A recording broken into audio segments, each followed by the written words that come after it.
Hello, and thanks for joining me today. You're listening to Alive with Dr. Nimira. Over the last decade, I've been spending my days taking care of mostly women who not only have aches and pains, but who have also spent the last decade or two putting their career and family first. I stand for a world where we can live our passions and purpose all out without the fear of our physical bodies giving out. I've created this podcast, Alive, always living in vibrant energy, as a quick way for you to learn more about your body. This really is a no frills, get the information out there podcast, and I hope that you will enjoy it.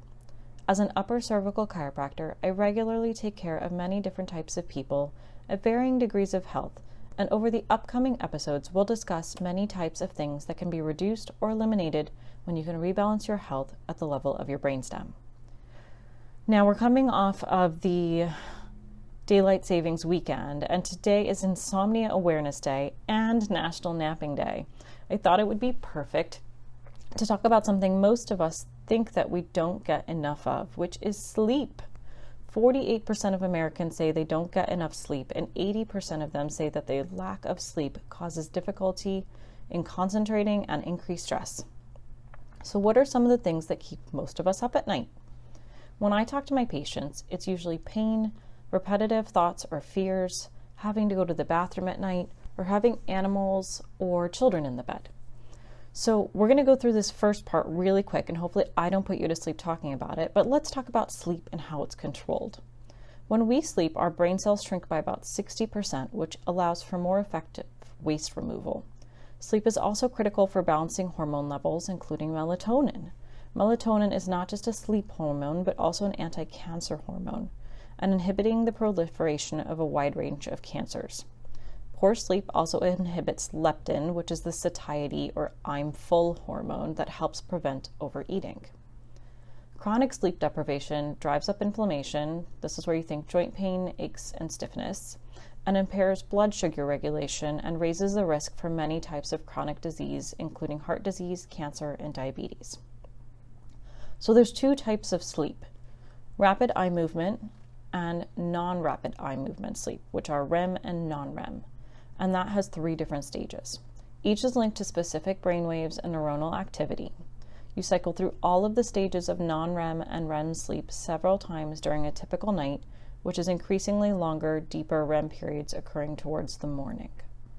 So stage 1 non-REM sleep is the changeover from wakefulness to sleep. During this short period, which can last several minutes, for relatively light sleep, your heartbeat, breathing, and eye movements start to slow down, and your muscles relax with occasional twitches. Your brain waves begin to slow from their daytime wakefulness patterns.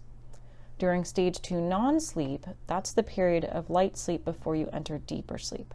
Your heartbeat and breathing slow more, and the muscles relax even further. Your body temperature drops, and eye movements stop. Brainwave activity actually slows, but it's marked by brief bursts of electrical activity. You spend more of your repeated sleep cycles in the stage 2 sleep than any other of the sleep stages. Stage 3 non-REM sleep is the period of deep sleep that you need to feel refreshed in the morning. It occurs in longer periods during the first half of the night. This is why it's so important to go to bed earlier. Your heartbeat and breathing slow to their lowest levels during sleep. Your muscles are relaxed, and it may be difficult to awaken you. Brain waves become even slower. Now, REM sleep occurs about 90 minutes after falling asleep. Your eyes move rapidly from side to side behind closed eyelids. Mixed frequency brainwave activity becomes closer to what you see in wakefulness. Your breathing becomes fast and irregular, and your heart rate and blood pressure increase to near waking levels. Most of your dreaming occurs in REM sleep, although some can also occur in non-REM sleep. Your arm and leg muscles may become temporarily paralyzed, which prevents you from acting out your dreams. As you age, you sleep less time in your REM sleep. Memory consolidation most likely requires both non-REM and REM sleep. So if we want to talk about getting better sleep, it's important to start by correcting the foundation. Now, I see this with my patients all the time. So how can upper cervical chiropractic care help in improving sleep? First, by taking your body out of your sympathetic nervous system, your fight or flight mechanism, and moving it into your parasympathetic nervous system, you can achieve a good night's sleep by requiring balance of the autonomic nervous system. This autonomic nervous system includes all of the nerve roots that exit your spine and connect to your vital organs, including your hormone glands, your heart, lungs, stomach, liver, gallbladder, intestines, kidney, and your sex organs. Again, this is exactly why taking care of your spine is so important. The body manufactures specific hormones in order to facilitate both falling asleep and experiencing rest and healing. A great night of sleep becomes easier to achieve as your sleep hormones become more and more balanced within the body. The autonomic nervous system controls vital involuntary functions like heartbeat, blood pressure, and breathing. So imbalances in the autonomic nervous system actually cause the majority of sleep deprivation issues. Now, the brainstem at the base of the brain communicates with the hypothalamus to control transitions between wake and sleep. The brainstem actually includes a structure called the pons, the medulla, and the midbrain. Now, sleep-promoting cells within the hypothalamus and the brainstem produce a brain chemical called GABA, and that acts to reduce the activity of the arousal centers in the hypothalamus and the brainstem.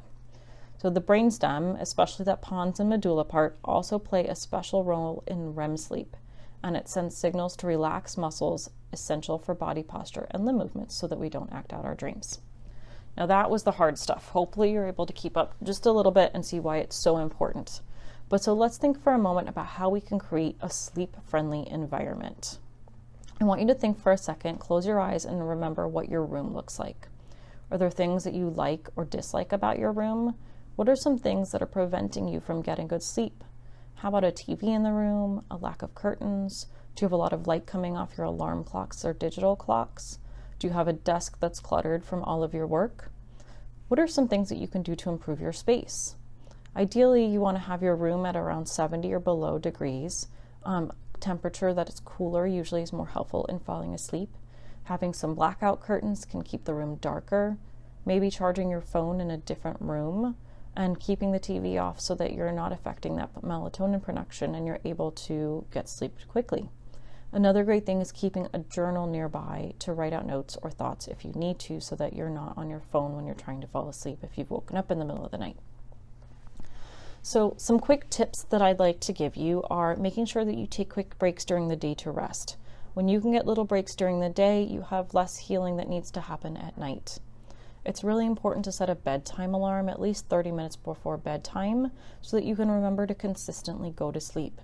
This will also give you time to get off of your electronics and allow the body to start naturally getting ready to calm down for bed. If you want to get some good sleep, it's super important to make sure that you have a proper pillow.